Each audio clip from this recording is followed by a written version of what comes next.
일본 증시는 계속해서 약세 흐름을 나타나고 있습니다. 지금 우리 시장 지수부터 체크해 보도록 하겠습니다. 코스피는 하락으로 전환했습니다. 현재 0.29% 하락하면서 2,171포인트 기록하고 있는데요. 장중에는 2,180선도 회복하는 모습이 있었지만 현재는 약보합권에서 머물고 있습니다. 코스닥도 0.23% 상승폭 많이 줄이는 모습이고요. 713포인트 기록합니다. 선물 시장도 하락 전환 281포인트 지나갑니다. 그럼 유가증권 시장부터 따라가 보겠습니다. 장중에 몇십 분 전까지만 해도 이 장중 2,180선을 회복하는 모습이었죠. 하지만 지금 보합권에서 다시 내려오는 모습입니다. 현재 2,171포인트 장중 저점을 지나가고 있는 모습이고요. 아래 위로는 한 18포인트가량 차이가 나는 상황입니다. 그래도 오늘 121선은 위에서 움직이고 있다는 점, 또 박스권 상탄을 돌파했다는 점, 그런 점은 긍정적인데요. 오늘장 끝까지 좀 2,180선을 향해서 갈 수 있을지 좀 지켜보셔야겠습니다. 현재 0.27% 하락하면서 지나가고 있습니다. 자, 그럼 수급 보겠습니다. 한시 구간에 개인이 방향을 틀었습니다. 하지만 기관과 외국인의 방향은 좀 뚜렷한 상황인데요. 현재 개인 쪽에서는 98억 원 매도 우위고요. 외국인은 계속 사들입니다. 2,242억 원 순매수, 기관 쪽에선 팝니다. 2,070억 원 매도 우위입니다. 코스닥 흐름도 보시죠. 지난주 금요일에 710선을 돌파하면서 마감을 했었고 오늘도 710선에는 안착하고 있습니다. 오늘 확실히 코스닥이 강했었는데요. 오후 들어서 그런데 지금 탄력을 많이 잃었습니다. 변동폭이 크지는 않았다가 현재는 다시 변동성을 키우고 있는 상황인데요. 장중 고점은 717포인트였고요. 현재는 712포인트 지나갑니다. 많이 내려왔습니다. 하지만 강보합권 0.16% 상승하고 있습니다. 자, 그럼 코스닥 수급 보시죠. 개인이 역시 오후 들어서 매수량을 좀 줄이면서 매도로 바뀌려는 모습이 포착이 되고 있습니다. 기관은 매도량을 줄이고 있는 상황인데요. 일단 개인 쪽에서는 128억 원 다시금 매수로 전환하는 모습이고요. 지금 기관 쪽에서는 매도로 전환했습니다. 279억 원. 그리고 외국인 쪽에서는 매수량을 줄이네요. 지금 242억 원의 매수 우위 나타나고 있는 상황입니다. 그렇다면 시가총액 상위주 흐름 살펴보겠습니다. 이 삼성전자가 상승폭을 줄이면서 지금은 하락으로 전환했습니다. 지금 약보합권에서 거래가 되고 있는데요. 0.1% 밀리고 있습니다.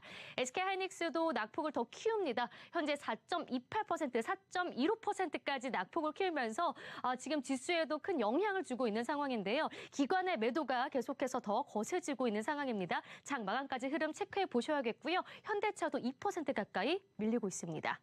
코스닥 시총 상위주들도 보시죠. 셀트리온 그룹주들도 상승폭을 많이 줄였습니다. 현재 셀트리온 헬스케어가 1%대 지금 안에서 지금 상승세를 나타내고 있는 상황이고요. 그리고 CJ E&M도 상승폭 줄여가면서 1.43% 상승, HLB도 2.65% 상승으로 지금 나타나고 있습니다.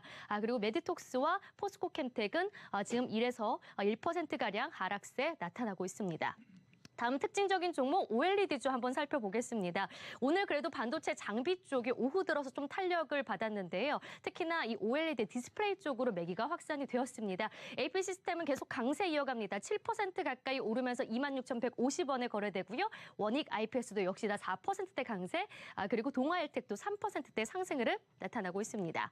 다음은 특징적인 종목 카페24 보겠습니다. 오늘 오전부터 좀 강했습니다. 오후 들어서 상승폭을 더 키워가려는 움직임 포착이 되고 있는데요. 지금 스마일페이를 도입했다라는 소식, 결제 편의성이 기대감이 지금 나타나고 있는 상황입니다. 장중에는 10만 9천 원까지 오르는 모습이 있었고요. 현재도 2.54% 상승세 나타나고 있습니다. 네, 다음은 내일 4분기 실적 발표를 앞둔 기업들의 실적 예상지 한번 살펴보도록 하겠습니다. 증권사별 전망을 한번 확인해 보시면요. 먼저 삼성전기부터 살펴보도록 하겠습니다. 삼성전기 같은 경우에는 지난해 4분기 매출액이 2조 947억 원으로 전년 동기 대비 22% 증가할 것으로 보이고 있는데요. 오늘장 삼성전기의 주가 흐름을 한번 살펴보시면요. 오늘장 좀 매도량이 포착이 되고 있는 상황입니다. 또한 영업이익은 201% 큰 폭으로 증가한 3,221억 원을 기록할 것으로 전망이 되고 있는 상황인데요. 좀 영업이익이 좀 큰 폭으로 증가할 것으로 기대되는 상황이지만 오늘장 주가는 밀리고 있습니다. 현재 2%대 약세 107,500원에 거래되고 있습니다. 다음은 LG U+의 실적 흐름 한번 살펴보도록 하겠습니다. 실적 정말 체크해 보시죠. 보시면은 지난해 4분기 매출은 6.5% 감소한 3조 1,120억 원을 기록할 것으로 기대되고 있고요. 또 영업이익은 2.29% 줄어든 1,967억 원을 기록할 것으로 보입니다. 매출 추이 확인해 보시죠. LG U+는 작년 부진한 흐름을 이어갔습니다. 4분기에는 그래도 그나마 성과를 냈지만 전년 동기 대비해선 2천억 원가량 줄어들 것으로 예상이 되고 있습니다. 영업이익 추이도 보시죠. 영업이익은 크게 줄지는 않았습니다. 직전 분기인 3분기에도 2,200억 원을 넘어섰었는데요. 다만 4분기에는 2천억 원이 조금 모자라는 수준을 기록할 것으로 보입니다. 증권사에서는 대부분 매수 의견을 줬습니다. 다만 KB증권에서는 이 가장 낮은 목표가와 함께 홀드 의견을 제시했고요. 반면 하나금융투자는 가장 높은 목표가 23,000원을 제시했습니다. 다음은 GS건설 보겠습니다. 지난 4분기 매출액이 3조 1,992억 원으로 전년 동기와 비슷한 수준을 기록할 것으로 보이고요. 영업이익은 2,147억 원으로 109% 큰 폭으로 증가할 것으로 전망됩니다. 매출 추이 확인해 보시죠. GS건설은 작년 2분기에 가장 좋은 모습을 보였고요. 그 외에는 이 비슷한 수준을 기록했습니다. 4분기에도 직전 분기와 전년 동기와 비슷한 수준의 3조 1,000억 원대를 기록할 것으로 예상됩니다. 영업이익 추이도 보시죠. 작년 영업이익의 흐름은 양호했습니다. 특히 1분기에 가장 좋았고요. 2분기에서 4분기까지는 비슷한 흐름을 보였는데요. 4분기에는 전년 동기 대비 2배가량 이익이 늘어날 것으로 기대됩니다. 증권사에서는 역시 모두 매수 의견을 줬습니다. 다만 목표가는 다소 차이가 나는데요. NH투자증권에서는 가장 낮은 목표가 55,000원을 제시했고요. 하나금융투자에서는 목표가 77,000원 가장 높게 제시했습니다. 네, 이렇게 시장 상황과 함께 두 개 기업의 실적 전망까지 살펴봤습니다.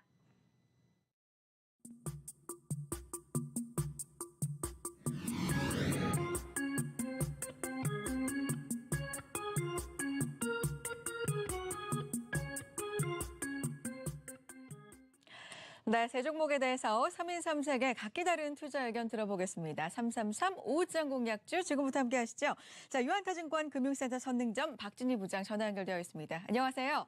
네, 안녕하세요. 네, 자 지난주에 333 오후장 공략주로 제시해 주셨던 종목들 흐름이 아주 좋았습니다. 자, 그중에서 특징적인 세 종목 꼽아서 리뷰를 좀 들어보고자 합니다. 먼저 살펴보겠습니다. 자, 지난주 333 오후장 공략주 APS 시스템, 삼성 SDS, 유진기업에 대해서 다시 한번 전략 들어보겠습니다. 자, APS 시스템 같은 경우는 오늘도 장 후반 들어서면서 계속해서 상승 탄력을 키우고 있고요. 삼성 SDS 같은 경우는 22만 원 회복을 계속해서 시도하고 있습니다. 유진기업도 한 주간 흐름이 좋았습니다. 자, 이 세 종목 지금은 전략 어떻게 가져가는 게 좋을까요? 네, 일단 지난번에 OLED 쪽이 올해 상당히 좋을 거라고 말씀드리면서 투자 쪽 관련해가지고 말씀을 드렸습니다. AP 시스템 상당히 오늘 급등한 상태라서 조금 주가는 부담스러울 수 있겠습니다. 그래서 단기적으로는 보유하신 분들은 모르겠습니다만 신규라면은 조금 기다리셨다가 한 25,000원대 초반 정도 내려오면은 그때 조금 다시 한번 접근해 보시는 전략이 어떨까 싶은데요. 지금 OLED 섹터, 디스플레이 섹터 쪽들을 오늘 기관들이 상당히 좀 강하게 매수하면서 단기 급등한 부담감이 좀 살짝 있습니다. 실질적으로 그때 한 28,000원 정도까지 1차적인 목표가 드렸는데요. 조금만 더 올라가도 될 정도인데요. 일단 한 27,000원 부근에 좀 저항대가 있습니다. 이 부분 좀 염두에 두실 필요가 있겠고요. 전체적인 추세상으로는 앞으로 좀 흔들리더라도 24,000원 강하게 이탈하지 않으면 추세는 좀 유효하다라고 보시면 좋지 않나 싶습니다. 삼성 SDS는 어떻습니까? SDS도 실적 무난하게 나왔습니다. 21만 원 부근 초반에서는 항상 늘 기회를 주는 종목인데요. 하지만 22만 원대 들어오고 있죠. 이 종목 같은 경우도 꾸준한 흐름 예상되고 있습니다. 외국인과 기관 계속 선호되는 흐름이고요. 지금 현재 주가도 안정을 찾고 있기 때문에 현재 이 종목 보유하시는 분들은 이제 21만 원 절대 깨지 않아야 된다라고 보고 있습니다. 21만 원 마지노선 두시고요. 21만 원 안 깨면 좀 유지하시되 다만 기술적으로는 한 23만 원 부근까지 순차적으로 조금씩 끌고 가는 전략. 다만 이제 다른 종목들처럼 밖에 급등락은 하지 않지만 안정적인 흐름이라고 좀 보시면 좋겠는데요. 보유하신 분들은 일단 아까 말씀드린 대로 21만 원 안 깨면 홀딩 하시면서 조금 더 끌고 가보시는 전략 좋을 것 같습니다. 네, 마지막으로 유진기업에 대한 리뷰도 들어보겠습니다. 오늘 오후장 들어서 힘이 좀 약해지고 있는 모습인데 어떤 전략 필요할까요? 네, 뭐 유진 기업은 대북으로 엮이기는 하지만 대북보다는 제가 생각할 때는 올해 국내 SOC 투자 사업의 증가 이런 부분들이 상당히 도움이 될 것 같습니다. 레미콘 같은 경우 상당히 좀 많이 소요될 것으로 보여지고 있고요. 자회사인 뭐 유진증권이라든지 이런 부분들 긍정적인 부분이 있어서 오히려 유진 기업 같은 경우는 빠지면 빠지는 대로 계속 궁극적으로는 좀 모아가는 전략이 어떨까. 차트상으로는 한 6,800원대 정도 지지선이 나오고 있습니다. 이 가격대에서 21선까지는 6,600원 정도 되는데요. 혹시 뭐 변동성을 활용해서 6,600원, 6,800원 사이에 들어오면은 다시 한번 저점 매수의 기회가 되지 않나 싶습니다. 네. 자, 흐름이 좋았던 지난주 3335 오후장 공략주 현재 시점에서의 전략 다시 한번 세워드렸습니다. 세 종목 살펴봤고요. 자, 그렇다면 오늘 공개해 주실 3335 오후장 공략주도 앞으로의 수익률 기대해 보겠습니다. 어떤 종목일까요? 원익 IPS, 코스맥스, 그리고 J컨텐트리까지 살펴보도록 하죠. 세 분의 투자 의견 먼저 정리해 보도록 하겠습니다. 자, 세 분 모두 세 종목에 대해서 만장일치로 긍정적인 의견을 주셨는데요. 원익 IPS부터 살펴보도록 하죠. 자, 오늘 장 후반 들어서 계속해서 상승 탄력 키우고 있는 종목 중에 하나입니다. 삼성전자 신규 투자 수혜, 원익 테라세미콘 합병 효과, 제한적이지만 추가 반등이 가능하다. 세 분께서 다 다른 의견이지만 어쨌든 긍정적인 의견으로 모아지고 있습니다. 어떤 전략 필요합니까? 네, 일단 HP 시스템 드렸을 때랑 같은 의견입니다. 사실 제가 이 종목 골랐을 때는 이거보다는 덜 올랐었던 것 같은데 좀 막판에 좀 많이 올라서 좀 당혹스러운데요. 일단 원익 IPS 같은 경우는 올해 삼성의 OLED 투자에 있어서 조금 수혜를 많이 볼 것 같습니다. 실질적으로 SFA, AP 시스템, 원익 IPS 이렇게 세 개 종목을 가장 핵심이라고 올해 보시면 될 것 같은데요. 원익 IPS는 사실은 반도체 쪽이 좀 강하고요. 테라세미콘이랑 합병 예정이 되어 있습니다. 테라세미콘은 OLED 쪽에서 강합니다. 그래서 상반기 때는 이제 뭐 테라세미콘과 뭐 하반기 때는 원익 IPS 이런 식으로 같이 좀 좋아질 수 있는 흐름들이 있기 때문에 사실 30일부터 원익 테라세미콘이 거래 정지가 됩니다. 그렇게 되면은 이제 원익 IPS 쪽으로 나중에 이제 주식으로 20일 뒤에 다시 들어오게 되는데요.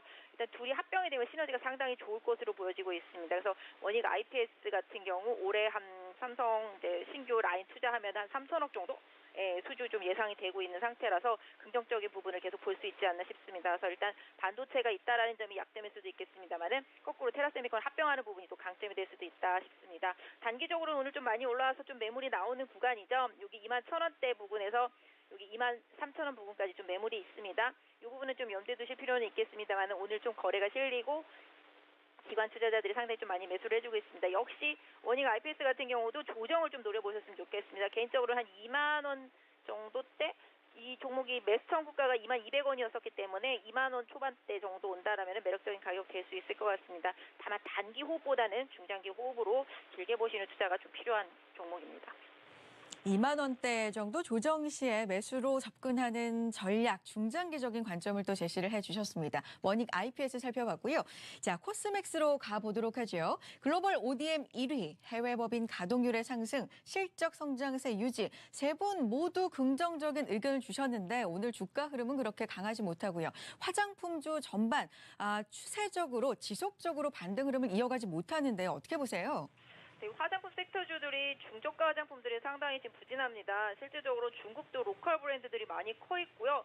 중국도 또 소득이 늘어나다 보니까 럭셔리 브랜드들을 많이 찾게 됩니다. 그래서 중국에서는 럭셔리 브랜드들이 오히려 더 인기를 끌고 있기 때문에 우리나라 중소형 화장품 업체들 같은 경우는 서서히 좀 다운 사이클이라고 보시면 될 것 같습니다. 그럼에도 불구하고 이제 ODM 쪽을 본다라면은 중국 시장에서 계속 성장을 하고 있고 중국 로컬 업체들한테도 계속적으로 수주를 받을 가능성이 높은 일단은 코스맥스, 한국콜마, 코스메카 코리아 이 정도가 핵심이라고 볼 수 있겠는데요. 그 중에서도 이제 넘버원을 하고 있는 코스맥스에 대해서 좀 관심을 갖자라고 말씀을 드리고 싶습니다. 사실은 LG생활건강이랑 아모레랑은 뭐 경쟁적인 관계라고 보시면 되겠습니다. 이번에 LG생활건강 실적이 좀 잘 나온 편인데요. 코스맥스 같은 경우는 아까도 말씀드린 대로 중국 시장에서 점점 로컬 브랜드 커지는 부분들, 그다음에 이제 럭셔리 브랜드들 쪽에 계속 납품하는 부분들, 이런 부분들이 계속 수혜를 볼 수 있기 때문에 다른 화장품주들과는 반드시 나중에 차별화가 될 거라고 보고 있습니다. 최근에 좀 주가 조정을 받았고요. 오늘 IT주들한테 밀려가지고서 지금 바이오 섹터와 화장품 섹터주들 게임 섹터주들 눈치만 보고 있는 상태이기는 한데요. 일단은 조금씩 기회가 오고 있다라고 볼 수 있을 것 같습니다. 근데 아직까지 실적 발표를 안 했기 때문에 약간 우려감 속에서 매수세가 조금 약한 모습이긴 하지만 실질적으로 외국인 꾸준히 사주고 있습니다. 그래서 코스맥스 개인적으로는 12만 원만 강하게 이탈하지 않는다라면 흔들 때마다 좀 기회가 제공될 것 같고요. 오후장 들어오면서 지수가 하락할 때 오히려 잘 방어가 되고 있는 것 같습니다. 이 종목도 12만 원 안 깨면은 매집을 하는 전략이 좀 필요한 구간이고요. 궁극적으로 한 14만 원에서 15만 원 이 구간까지도 좀 갈 수 있지 않나. 다만 단기적으로는 한 14만 원 정도 때까지 조금 가격대 목표가를 좀 드릴 수 있지 않나 싶습니다. 네, 12만 원을 깨지 않는 이상 매집하는 매수해보는 전략을 제시를 해주셨습니다. 코스맥스 반드시 기회가 올 것 같다라는 의견이었고요. 자, J컨텐트리도 세 분 모두 긍정적인 의견을 주셨는데 컨텐츠 관련 주죠. 자, 컨텐츠 업황 긍정적인 분위기가 지속되고 있고 JTBC 드라마 이야기가 또 나오고 있습니다. 방송 부분 실적 성장 견인 세 분 모두 긍정적인 의견입니다. 자, 어떤 전략 필요할까요? 네, 일정 부분 지금 이제 시진핑의 5월 방문을 앞두고 한한령 제재의 가능성이 상당히 높아지고 있죠. 최근에 게임주들도 탄호 얘기가 계속 나오고 있는 것처럼 일단 콘텐츠 섹터주들도 콘텐츠의 이제 중국 내 진입 이런 부분들이 좀 우아한 환경이 적용이 되지 않을까 싶습니다. 오늘 말씀드린 종목들 중에서 이제 중국 관련주로 따지면 아까 말씀드린 뭐 코스맥스라든지 뭐 지금 J콘텐트 정도 될 것 같고요. 오늘 뭐 면세점이 조정받고 있긴 합니다만은 면세점도 긍정적인 부분들이 향후에 조금 나타날 수 있는 구간입니다. 그래서 일단은 지금 중국 관련 관광객들이 막 들어오는 모습은 아니지만 여러 가지 면에서 중국이 미국과의 무역 전쟁에서 일정 부분 내주어야 될 부분들이 뭐 지적재산권이라든지 기술 이전 이런 부분인데요. 지적재산권 감안한다라면은 이런 콘텐츠 섹터주들도 유효한 자리에 있다라고 보실 수가 있겠습니다. 최근에 엔터주들이 상당히 많이 안 좋습니다. 엔터주들 같은 경우는 실적 부진 우려감이라고는 하지만 작년 하반기에 시세가 많이 났기 때문에 쉬고 있다라고 보시면 되겠습니다. 역시 J콘텐츠 같은 경우도 뭐 비슷한 케이스로 최근에 뭐 사장과 관련되어 있는 안 좋은 얘기들도 좀 나오면서 주가가 많이 하락을 했는데요. 주가 자체가 좀 많이 빠져 있기 때문에 이 부분을 좀 가격적인 메리트로 기술적인 대응을 한번 해볼 수 있는 구간이 아닐까 싶습니다. 스튜디오 드래곤도 지금 바닥권에서 등락하고 있으면서 지금 바닥권에 있는 모습이고요. J콘텐트리도 최근에 스카이캐슬 효과를 주가에 거의 녹여내지 못하고 있기 때문에 기술적으로 주가가 좀 조정을 받으면 가격적인 메리트를 좀 봐주시면 좋겠습니다. 실질적으로 최근에 저점 찍었던 가격대가 약 한 4,850원대 정도 나오고 있습니다. J콘텐트리 이 가격대 이탈하지 않거나 아니면 이 가격대 찍고 반등하는 모습 조금 필요할 것 같은데요. 오늘 당장 아니더라도 한 내일 정도 변동성 좀 보이면서 한 4,800원대 한 초중반 정도 들어오면은 좀 가격대 괜찮을 것 같습니다. 기술적으로 한번 접근해서 직전에 뚫어내지 못하다 한 5,400원 정도 때까지 한번 반등 탄력 보시고요. 그 이후에 조금 수급이 들어온다라면은 다시 한번 기술적인 반등 조금 더 이어갈 수도 있지 않나 싶은데요. 전체적으로 좀 지금 IT 쪽으로 확 쏠려 있기 때문에 시장에서 내수형 성장주들의 좀 조정이 깊어지고 있기 때문에 이 부분들은 조금 더 기다리시면서 가격적 메리트를 보면서 차분히 좀 사신다라면은 다시 한번 좀 오히려 조정이 기회가 될 수 있지 않나 싶습니다. 네, 4,800원대 초중반에서 매수 타이밍으로 적절해 보인다 제시를 해주셨습니다. 자, 오늘 워닝 IPS, 코스맥스, J컨텐트리 새로운 3335장 공략주로 제시를 해주신 종목들이고요. 유한타증권 금융센터 선은점 박진희 부장 함께했습니다. 고맙습니다. 네, 감사합니다. 네, 자 마감 향해 달려가고 있습니다. 마감 상황 꼼꼼하게 짚어드리겠습니다.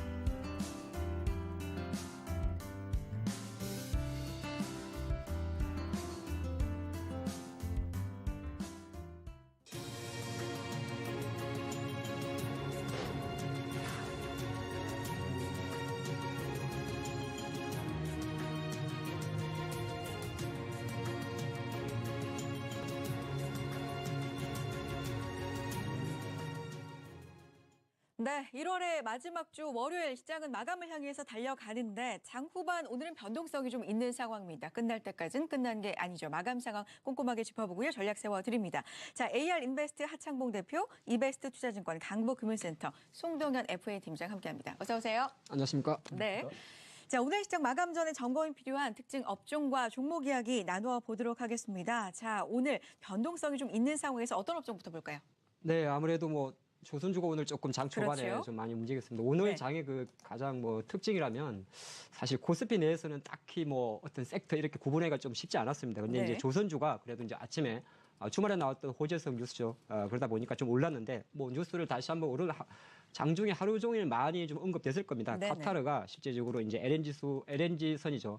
최대 수출국인데 40척 정도를 추가적으로 투자한다. 그런 계획이 있다 보니까 오늘 이제 조선주가 아무래도 이제 대우조선해양 같은 경우가 좀 많이 반영이 됐죠. 반영이 됐는데 사실 제가 좀 계속적으로 상반기 조선주를 올려 좀 부정적으로 저는 개인적으로 보는데 네. 그게 이제 그 타이밍 때문에 그랬던 거거든요. 근데 보통 이제 조금 와이드한 이야기로 보통 조선주들이 이제 수주가 연초에 잠깐 강하긴 합니다. 그건 이제 수주 계획 때문에 그런 거고 그러다가 이제 수주 최대 피크가 보통 3분기에 많이 나오고 4분기는 조금 사그라듭니다. 그래서 네. 저는 이제 그 관점에서 조금 약하지 않을까 봤는데 연일 좀 호재성 재료가 나오긴 나오는군요. 나오는데 좀 장기적으로 보시는 게 좋을 것 같습니다. 일단 두 종목 정도만 좀 분석해서 보면요. 대우조선해양 같은 경우는 아무래도 LNG선에 대한 강점이 상당히 좀 높죠. 그러다 보니까 지금 올해 작년 같은 경우에도 타 조선사 대비해서 상승 탄력이 되게 좋았습니다. 네. 좋았는데 주가도 이제 지난 2016년도인가요? 예, 6년도, 7년도에 두 번의 감자를 단행을 했죠. 예, 사실 주식하면서 감자를 당하면 별로 기분이 안 좋습니다. 네. 상당히 안 좋은데 이제 대형주들은 자본 감소를 통해서 어느 정도 재무 구조를 개선하게 되면은 어느 뭐 삼성중공업도 같은 맥락입니다. 대규모 유상증자를 단행했기 때문에 그런 재무 리스크가 좀 완화가 되죠. 완화가 되게 되고요. 그러면 이제 재무 리스크라는 건 우리 개별 기업 입장에서는 보통 상장 폐지 네. 뭐 이런 이슈 합병 일수로 됩니다만은 이 대형사들 같은 경우는 사실 감자를 통한 또는 뭐 자본 출혈 또는 유상증자를 통한 재무 구조는 그게 이제 신용 평가가 올라가죠. 그러면 네. 이제 보통 수주 같은 걸 할 때 건설사들이 보통 그런데요. 수주 같은 걸 할 때 상당히 좀 유리한 점이 있습니다. 유리한 점이 있기 때문에 일단 대우조선해에 대해서는 지난 16년도, 17년도에 어느 정도 체질 개선했다. 그렇게 좀 보시기 좋을 것 같고요. 주가의 관점에서는 저는 따라붙어서는 안 될 것 같습니다. 예, 따라붙게 되면 지금 대우조선의 이 가격이 지난해 한 9월 달부터 한 4번 연속 조금 차트를 좀 같이 보겠습니다.만 38,000원대 좀 멈춰있기 때문에 추격해서 매수할 건 아닌 것 같고요. 일단 연일 들어오는 낭보에 항상 좀 조선주에 대해 관심은 가지시되 우리가 이제 투자를 하는 약간 디테일한 전략에서 봤을 때는 어느 정도 조금 내려왔을 때 공략했다가 또 잠깐 올라가면 일부 팔고 이 전략 매도, 전략 매수는 하기 어렵죠. 왜냐하면 그건 타이밍 맞추기가 어려우니까. 그래서 한 일부 매도, 일부 매수하는 게 좋을 것 같고요. 삼성중공 같은 경우는 조금 대우조선 해동보다는 조금 뒤처지는데 오늘은 이게 그래도 강하지 않습니까? 네, 아니 네. 이제 주가는 뭐 잠깐 하루 네네네. 이틀 오르는 건 상관이 없습니다. 네. 이제 큰 그림에서 말씀드리는데 삼성이 실제적으로 보면 약간 작년도에 실적이 조금 부진했던 게 이쪽이 그게 있습니다. 해양 플랜트가 있는데요. 네. 우리나라 포함해서 글로벌 쪽으로 봤을 때 해양 플랜트 쪽이 뭐 해양 플랜트라는 게 별거 아닙니다. 사실 바다에서 이제 기름 파는 거죠. 네. 바다 쪽을 말하는 건데 그게 적자가 많았어요. 그러니까 실적이 되게 부진했습니다. 그래서 올해도 삼성중공업의 사실은 발목 요인은 해양 플랜트 부분입니다. 실적으로 나눠보면. 근데 이제 시장에서는 어느 정도 그 부분도 체질 개선하지 않을까 그런 이야기를 좀 하고 있습니다. 그래서 삼성중공업은 대우조선해양보다는 일단은 주가가 조금 덜 올랐습니다. 네. 덜 올랐기 때문에 근데 약간 상세 전략으로 가면 똑같아요. 오늘처럼 5% 오른 상태에서 뭐 추격해서 매수하고 이건 아닌 것 같고요. 아까 조선주들은 일단 지난해 하반기부터 들려오는 상당히 좋은 이야기가 계속 네. 나오기 때문에 접근을 하시되 공격적인 매수보다는 일부 분할 매수, 분할 매도 그렇게 하는 게 좀 낫지 않나 볼 수 있겠습니다. 조선주 전반에 대해서 관심을 좀 가져보시되 추격 매수는 자제하자. 상반기에 조선에 대해서 좀 안 좋은 시각을 가지고 계셨던 부분에 대해서는 변함이 상반기가 아니고 보통의 올한해? 동상의 업황 사이클이라는 게 이제 수주가 보통 하반기에 많이 몰리고 예, 그런 걸 좀 말씀드린 것 같습니다. 알겠습니다. 자, 조선업종 살펴봤고요.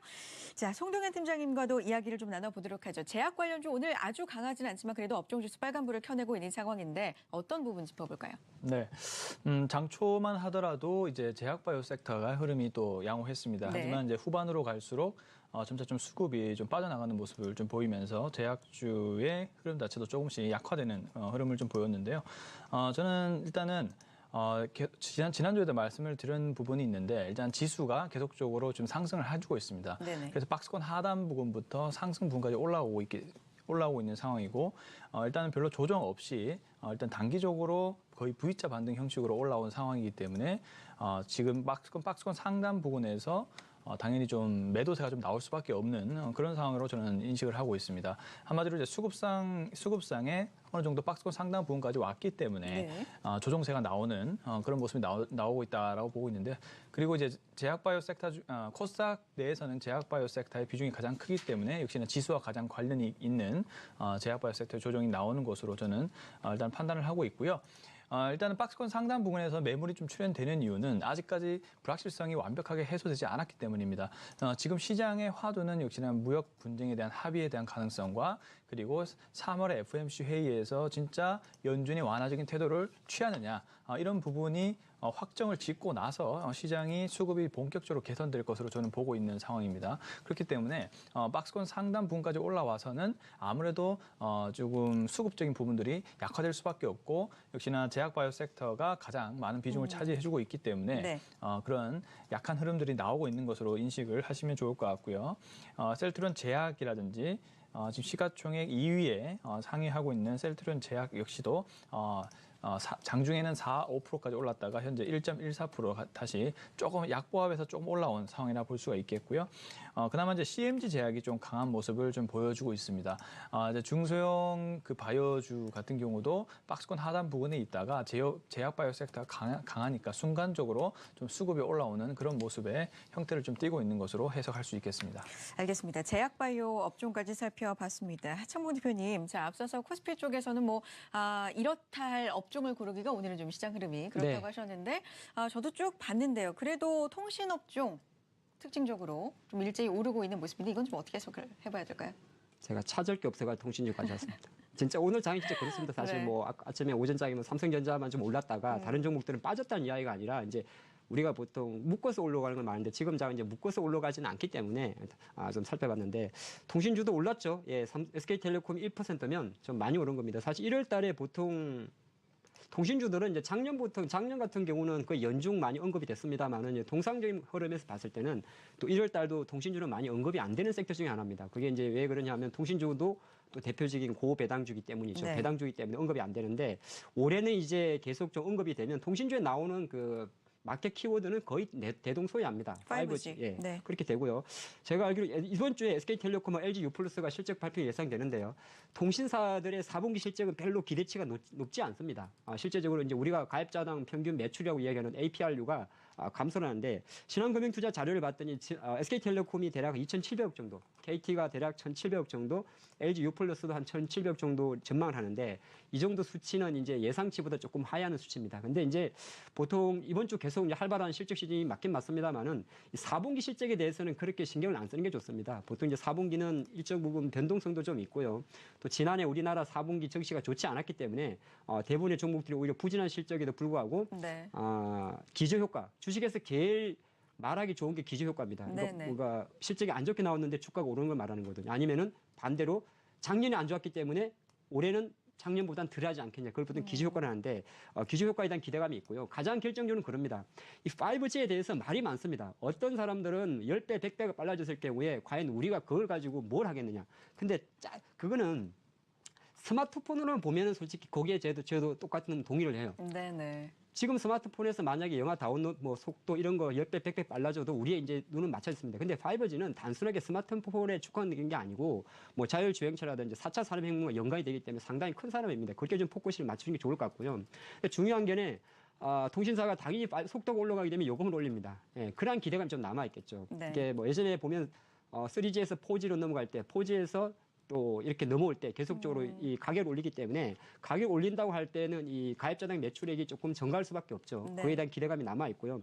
전략은 이것도 대동소이합니다. 네. 오늘 SK텔레콤이 대략 한 1% 오르고요. LG유플러스도 1% 반등을 하는데 주가는 이제 어느 정도 2달 정도 조정을 보이는 이후에 기술적 반등이지 않나 볼 수 있을 것 같고요. 제가 볼 때는 근데 이 기술적 반등이 조금 더 유지될 가능성이 높습니다. 그래 이제 시장의 전체적인 힘 자체가 사실 제가 조금 이게 길어진다고 해도 말씀드리면 네네. 외국인이 1월 달에 어제까지 3조를 샀습니다. 제가 맞습니다. 1월 달에 3조를 산 거는 최근 3년 내 한 번도 없었어요. 1월 기준. 그리고 또 하나가 지금 시장 지수가 과매수 국면입니다. 네. 이걸 ADR 130%까지 갔는데요. ADR 130% 가는 거는 제 데이터에 10년 동안 한 번도 없었습니다. 그만큼 지금 시장이 강하다는 건데 이거를 더 쉽게 말씀드리면 순환매라는 겁니다. 네. 네, 순환이 돌기 때문에 SK텔레콤 포함해서 통신주에 대한 반등세가 제가 볼 때는 조금 더 추가적으로 이어질 수가 있기 때문에 보유자부 입장에서는 뭐 작년 말에 이제 매수하시던 분 입장에서는 충분히 보유해도 되는 시장의 힘이다 그렇게 볼 수 있겠습니다. 알겠습니다.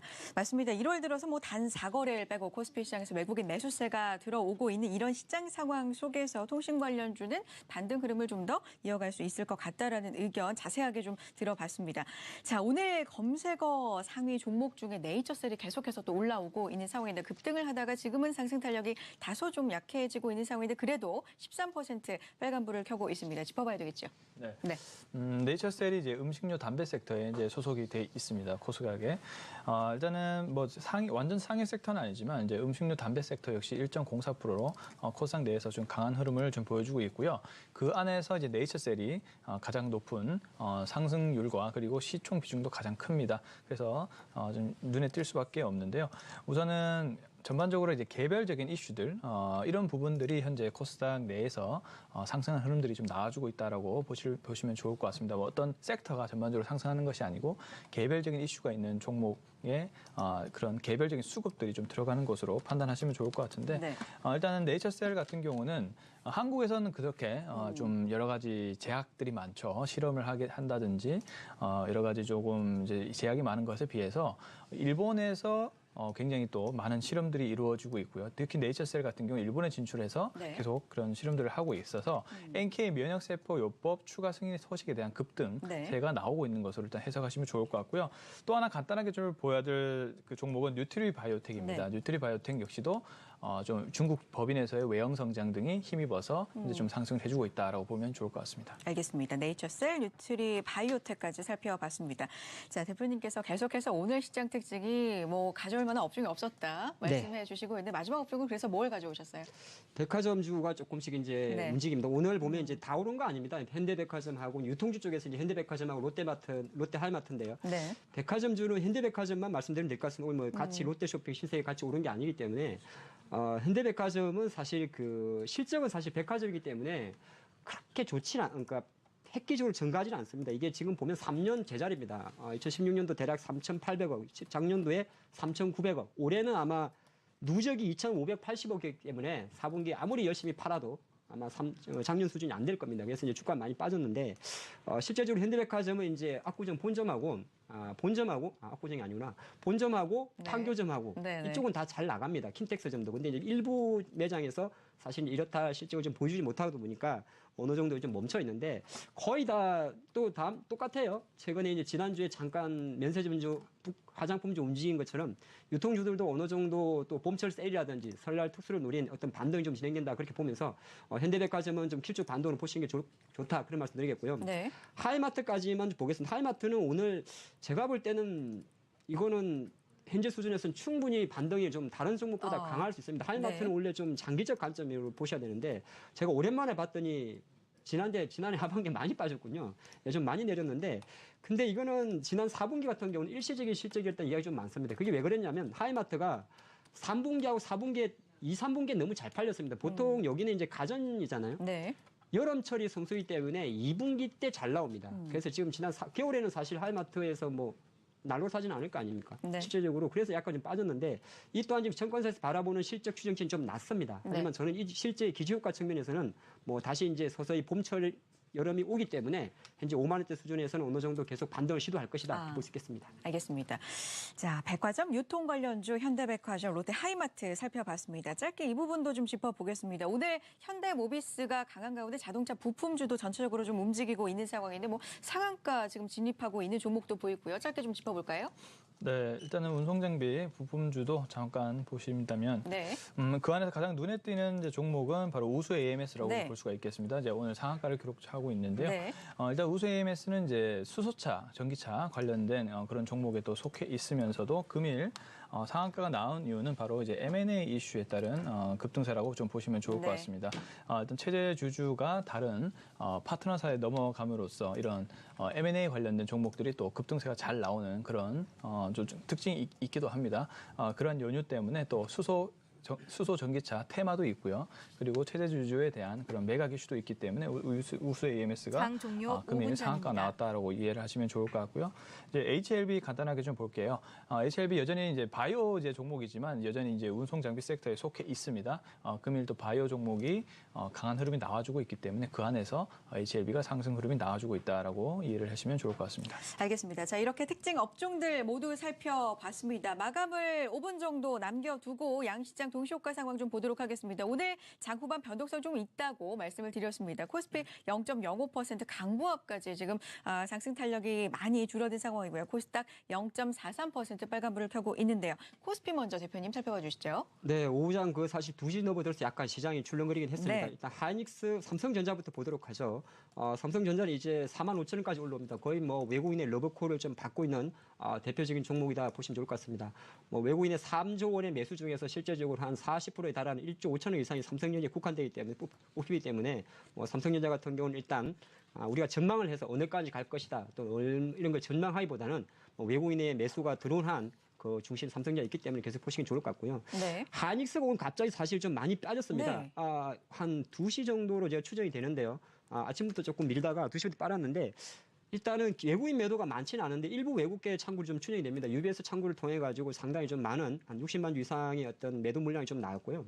근데 오늘은 사실 전기전자 업종에 대해서 외국인이 하이닉스를 팔았다 이렇게 말하는 거는 조금 오류가 있을 것 같고 네네. 전체적으로 아침부터 기관, 연기금 포함해서 전 기관에서 IT 대형주에 대한 차익 매도가 나왔습니다. 그러다 보니까 오늘 하이닉스가 조금 타 종목 대비해서는 좀 몰매를 받으면서 4% 이상의 좀 약세를 이끌었지 않나 그렇게 볼 수 있을 것 같고요. 지난주까지 반등을 좀 보였기 때문에 차익 매물이 나온 걸로 보이는데 이게 일시적인 걸로 보십니까? 뭐 일단 그 개인적 내용은 견해로는? 이제 네네. 보통 우리가 네. 이 정도 빠지게 되면 네. 같이 빠져야 되는데 혼자 4% 빠졌기 때문에 네. 그걸 추정할 수는 없긴 없습니다. 네. 일부 펀드에서 좀 차익 매도를 하실 수도 있고요.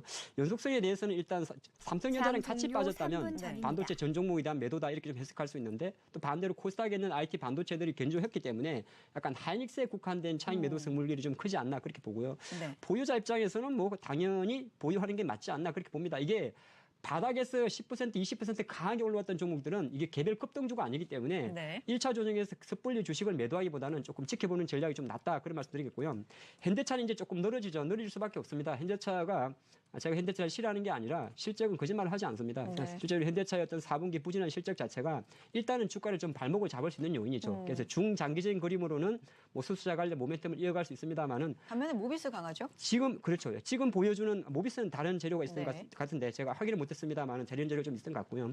이 완성제 입장에서는 현대차의 어떤 실적 부진은 조금 주가의 발목을 잡지 않을까 그렇게 볼 수 있을 것 같고 네. LG 화학도 오늘 좀 좋았습니다. 네. LG 화학도 한 38만 대 돌파의 힘이었는데 약간 차익 매물 나왔습니다만은 최근에 이제 화학주, 2차 전지주 같이 동반 흐름이 있기 때문에 뭐 LG 화학의 반등세도 좀 이어지지 않을까 그렇게 볼 수 있을 것 같고 또 하나가 이제 우리 투자자분들이 되게 반가운 소식이죠. 셀트리온이 3일 연속 조금씩 머리를 듭니다. 뭐 이건 제가 볼 때는 오늘 뭐 코스닥의 바이오 조금 흐름이 움직였처럼 어떤 순환 매진 성격이 좀 큰 상황이다 그렇게 볼 수가 있겠습니다.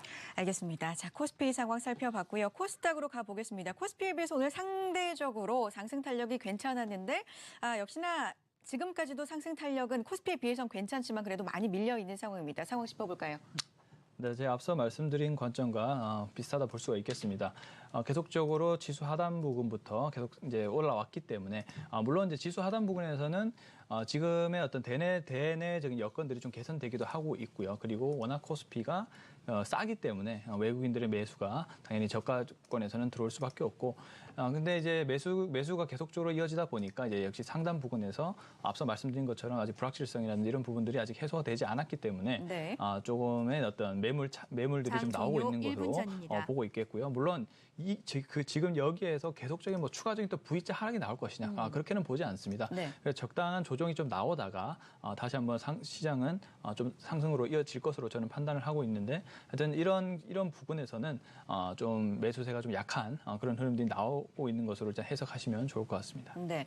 자, 장 후반으로 가면서 개인 투자자 매수 쪽으로 다시금 가닥을 잡으면서 지금 개인과 외국인의 매수가 코스닥에서는 포착이 되고 있는 상황이고 양시장에서 외국인 매수는 계속해서 들어오고 있습니다. 자, 코스닥 같은 경우는 셀트리온 헬스케어 대장주가 1.82% 상승을 기록하고 있는 것을 비롯해서 HLB가 3%대 상승을 기록하고 있고요. 아난티가 4%대 오늘은 조정을 받고 있는 상황입니다. 제넥신 3.3%, 상승을 기록하고 있습니다. 자, 시장 마감 향해 달려가고 있습니다. 종가 확인하고 오겠습니다.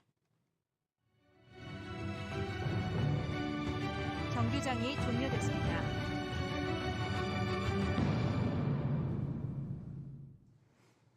네, 월요일장이 마쳤습니다. 실적 발표 외에도 굵직한 이벤트들이 많은 주간인데요. 오늘 우리 시장은 변동성이 다소 짙었습니다. 먼저 업종별 마감부터 체크해 보시죠. 상승과 하락폭 내외가 11% 가까이밖에 없었습니다. 코스피 통신업종은 상승폭을 더 높여가면서 오히려 1% 강세로 마감을 했고요. 운수장비 업종은 상승분을 줄이긴 했지만 조선주를 중심으로 0.7% 강보합 수준 유지해줬습니다. 반대로 하락한 업종입니다. 전기전자 0.2% 낙폭 속에 마감했고요. 건설, 증권 업종은 오히려 하락폭 더 키웠습니다. 가까이는 1% 가까이 약세에도 마감했습니다. 코스닥 제약바이오 흐름 마감으로 가면서 상승분을 많이 반납했습니다. 코스피 유통과 제약 업종이 1%밖에 상승을 못했고요. 또 수소차 종목들 희비는 엇갈렸지만 일부가 급등하면서 운송 부품 업종도 함께 빨간불 이어가 줬습니다. 반대로 하락 업종 보시죠. 오늘 밑에서 보면 비금속 업종이 0.7%대 약소 속에 마감했고요. 오락도 1% 약세로 마감을 했습니다. 시가총액 상위 종목들 체크해 보시죠. 막판으로 가면서 IT 투톱이 다소 부진해졌습니다. 삼성전자는 보합권 수준까지도 밀려났고요. SK하이닉스는 무려 3%대 약세 속에 마감했습니다. 삼성전자 그래도 강보합 유지하면서 45,000원 선 0.67% 강세로 마감했습니다. 어닝 쇼크 속에 현대차는 오늘장 역시 밀려났지만 현대모비스가 기대 이상의 실적과 함께 4%대 강세로 마감을 해줬습니다. 조선주 일부도 상승 흐름을 지켜줬습니다. 삼성중공업 특히 수주에 대한 기대감도 더해지면서 오름폭을 꾸준하게 이어가 줬는데요. 5%대 강세로 마감했습니다. 코스닥 시장 보시죠. 네이처셀 급등에 이어서 일부 바이오 흐름도 함께 좋았습니다. 셀트리온 헬스케어가 그룹주 3거래일 연속된 반등과 함께 2%대 강세로 마감했고요. HLB도 소폭의 오름폭 꾸준하게 이어가 줬습니다. 4% 가까이 빨간불 속에 마쳤습니다. 반도체 장비주 흐름 장 막판 들어서 일부가 탄력을 받았는데요. SFA도 오늘장 4%대까지 오름폭 키웠고요. 원익 IPS 6% 가까이 빨간불 속에 마감해줬습니다. 월요일장 지수 마감 체크해 보시죠. 코스피 대형 종목들 등락에 따라 장중 지수의 희비도 엇갈렸던 하루입니다. 코스피는 동시효과 기점으로 약보합으로 돌아섰습니다. 0.02% 밀리면서 2177선에 마감했고요. 4거래일 만에 하락으로 전환했습니다. 코스닥은 4거래일 연속 상승 마감에 성공해줬습니다. 714포인트 0.4% 강세로 마감했습니다. 외국인 순매수가 3거래일 연속 코스피 현물에 유입이 됐습니다. 동시효과 기점으로 물량 더 키우면서 3,500억 원대 순매수로 마감했고요. 기관은 물량 좀 더 내놨습니다. 3,000억 원대 순매도로 돌아섰습니다. 코스닥은 4거래일 연속 지수 상승을 외국인 수급이 함께 받쳐줬습니다. 오늘장에선 400억 원 넘는 매수 물량 기록했고요. 기관은 273억 원대 매도로 돌아섰습니다. 이번 주 월요일장 마감 정리해드렸습니다. 네, 1월 마지막 주가 시작이 됐고요. 월요일 시장은 양시장이 방향성을 다소 달리하면서 마무리가 되었습니다. 4거래일 연속해서 동반 반등을 해주느냐, 그 문턱에서 코스피 같은 경우는 약보합권에서 마무리가 되었는데, 자, 그래도 의미가 있는 부분이 있다면 1월 들어서 베어마켓의 랠리를 지속하게 해주는 외국인 매수가 오늘까지도 이어졌다는 점이 좀 특징적입니다. 자, 두 분과 함께 오늘 시장 이야기 나눠보고 그 바탕으로 전략도 한번 들어보도록 하죠. 대표님 어떻게 보셨습니까?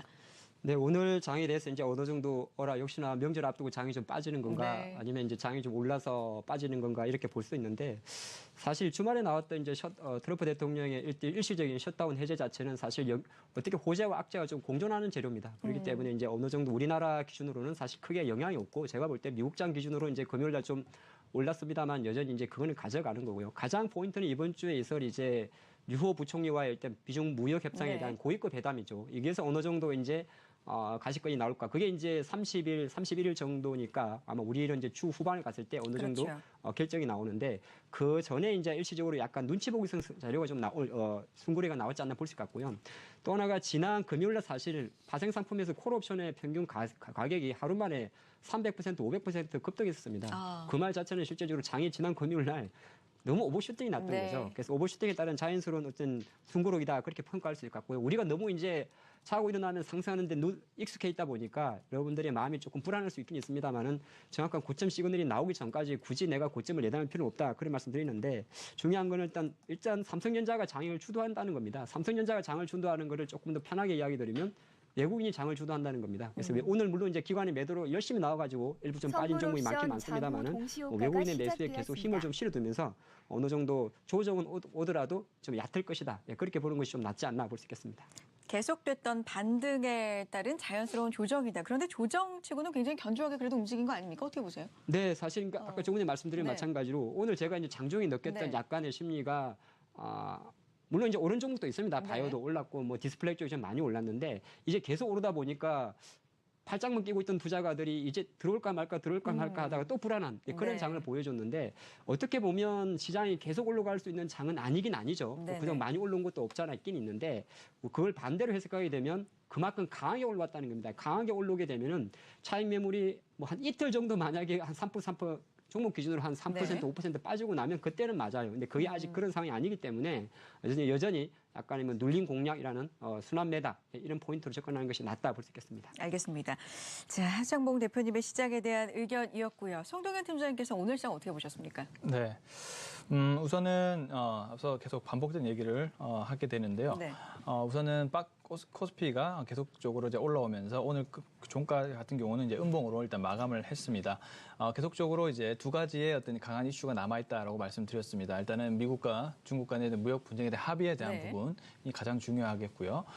그리고 두 번째는 바로 이제 연준의 이 3월 FOMC 회의에 대한 그 정확히 이때가 1, 2월에 나왔던 그런 말로만 예측된 시장 완화적인 그런 정책을 추진할 것이냐에 대한 그런 부분들의 추측이 아니라 3월 FOMC에서 정확하게 시장 완화적인 그런 코멘트나 이런 부분들이 정확히 명문화가 되어야만 외국인들의 수급 자체가 굉장히 강하게 들어올 것이다라고 저는 생각이 듭니다. 일단은 워낙 저가권이어서 그리고 현재 달러의 약세라든지 이런 부분들이 시장 경제 지표가 신흥국에 유리한 상태로 돌입을 했기 때문에 그리고 워낙 또 코스피가 지금 뭐 코스피 같은 경우는 뭐 필리핀보다 싸다고 하죠. 심지어 이게 말이 안 되지 않습니까? 그러니까 이런 부분 때문에 매수세가 강하게 들어온 것으로 저는 이해를 하고 있고요. 그리고 현물 매수세가 굉장히 강하게 들어온 것은 굉장히 긍정적이다 볼 수가 있겠습니다. 다만 제가 앞서 말씀드린 그 두 부분이 해결이 돼야만 더욱더 강력한 불확실성이 제거되면서 호재가 나올 것으로 판단을 하고 있고요. 그리고 이제 현재는 코스피보다는 코스닥이 좀 더 유리하다고 저는 이해를 하고 있습니다. 그 이유는 1월에 대한 중소형 효과라든지 이런 부분이 아직도 저는 유효하다라고 보고 있기 때문에 같이 상승을 할 거라면 오히려 좀 더 탄력이 좋은 코스닥이 좀 더 유리한 환경이 나올 것이다라고 일단 보고 있고요. 그렇기 때문에 일단은 또 옵션의 포지션을 보더라도 그 코스피 2200 기준으로 굉장히 콜 매도가 강하게 들어와 있습니다. 그렇기 때문에 이 부분을 쉽게 깨지는 못할 것으로 저는 이해를 하고 있고요. 그렇기 때문에 당분간은 2170 부근에서 2200 사이로 박스권을 오가는 단기적인 흐름들이 나올 것으로 일단 예상을 하고 있는 상황입니다. 네. 자, 앞서서 그래서 코스닥은 이렇게 이해를 하면 좋을 것 같고 그렇게 되면 일단은 지수가 만약에 박스권의 흐름이라면 역시나 지금 흐름 자체가 굉장히 또 개별적인 테마가 강하게 순환매가 돌고 있는 장이기 때문에 네. 여전히 저는 개별적인 좀 모멘텀이 존재하는 그런 섹터로 집중해서 투자를 하시는 것이 맞다라는 생각입니다.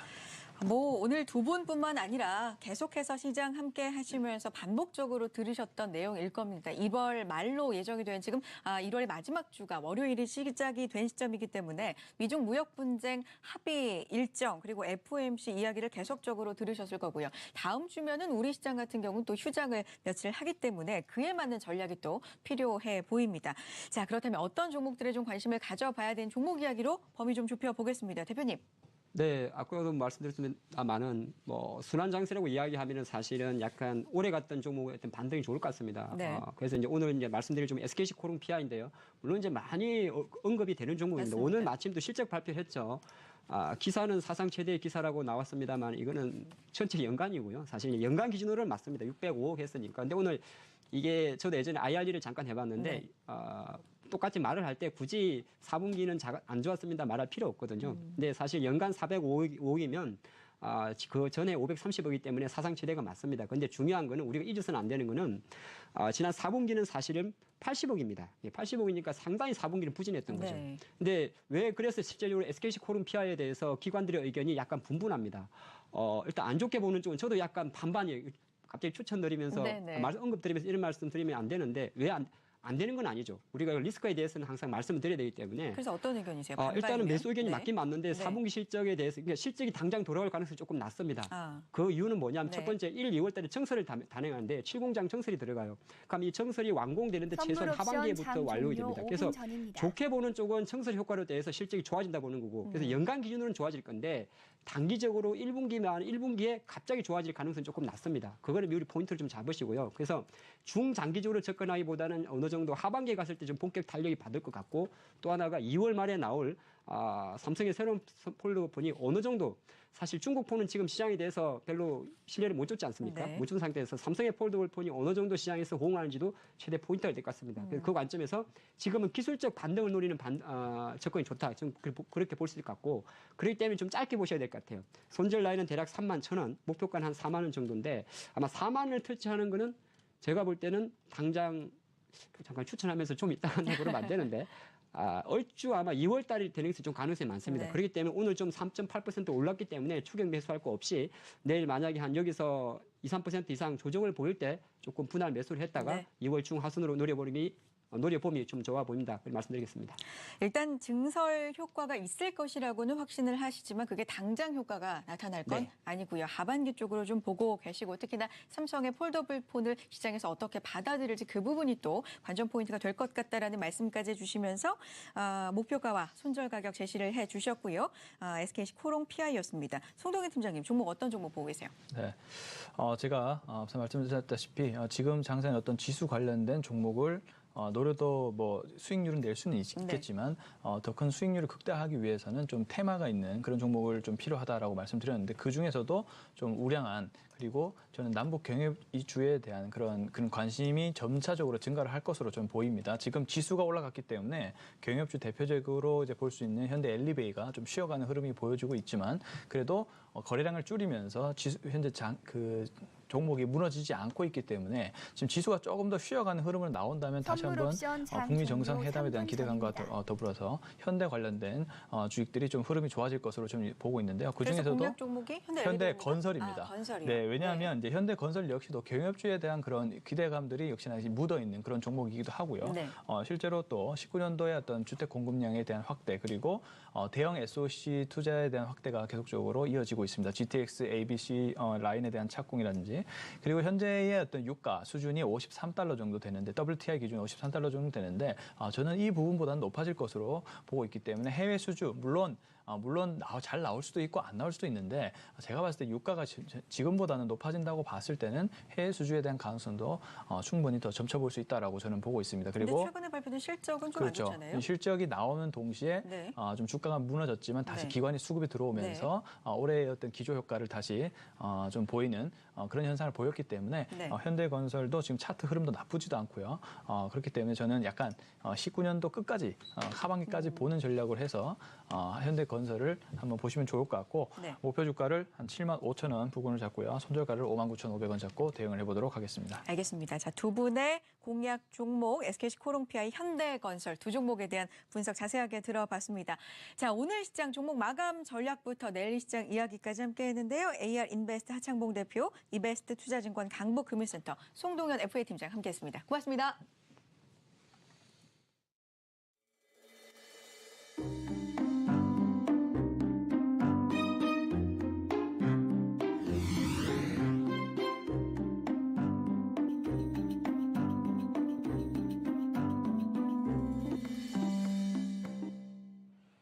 네, 오늘 시장 바탕으로 해서 내일 시장의 전략 한 분 더 의견 함께 하겠습니다.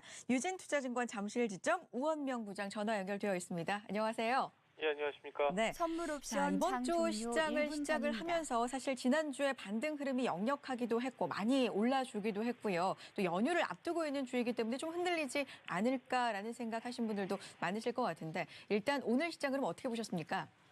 일단 오늘도 뭐 외국인 매수세가 유입됐고요. 근데 반면에 이제 기관이 이제 매도 전환하면서 지수 상승이 조금 부담을 느끼면서 이제 숨고르기 흐름이 나타났다고 볼 수가 있겠고요.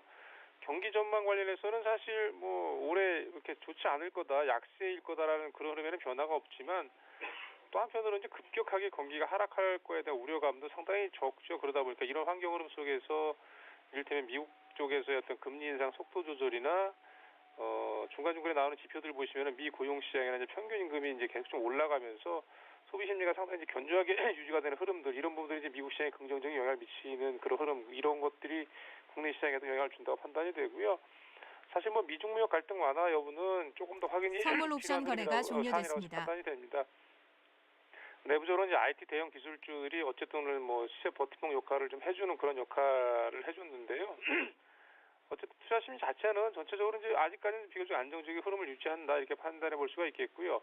다만 이제 그 IT 대형주군에서는 오늘도 보시면 삼성전자만 플러스권을 유지했고 다른 여타 대형주들 기술주들이 상승폭이 좀 줄어들거나 뭐 SK하이닉스나 삼성전기 같은 경우는 하락 전환하는 흐름들을 나타냈거든요. 이런 흐름이었다고 보시면 될 것 같고요. 그동안 이제 수급이 좀 다변화되면서 약세를 보였던 이제 바이오 종목들이 어떤 순환매 차원에서 이제 수급들이 조금 유입이 되면서 오늘 코스닥 시장이 상대적으로 거래소 시장보다 이제 강세를 보이는 흐름이었다고 판단해 볼 수가 있겠습니다. 기타 보시면은 거래소에서는 경기 민감 업종 중에서 이제 수주 확대와 관련된 기대감들이 조금 짧게 반영되는 듯한 그런 흐름이라서 조선업종의 강세, 그다음에 일부 화학주들이 좀 올라가는 흐름들, 이런 부분들이 좀 특징적이었다, 이렇게 말씀을 드려보겠습니다. 알겠습니다. 자, 오늘 시장 내용을 좀 정리를 해 주셨습니다. 시장 상황에 대해서 알 수가 있었는데 사실 지난 주말 셧다운의 일시적인 해소 같은 긍정적인 이슈도 들려오는가 하면 1월 말에 굵직굵직한 이벤트들이 또 기다리고 있습니다. 어떤 점 체크를 좀 해봐야 될까요? 일단 말씀하신 대로 미국 연방정부의 셧다운이 일시적으로 한시적으로 해소가 된 부분하고요. 그다음에 이제 월말 31일 예정돼 있는 미국 FOMC 회의 관련해 가지고는 뭐 이 일각에서는 자산 축소 정책이 예상보다 조금 빠르게 종료될 가능성이 있겠다, 이런 기대감들을 반영시킨다, 뭐 이런 언급들이 있는데요.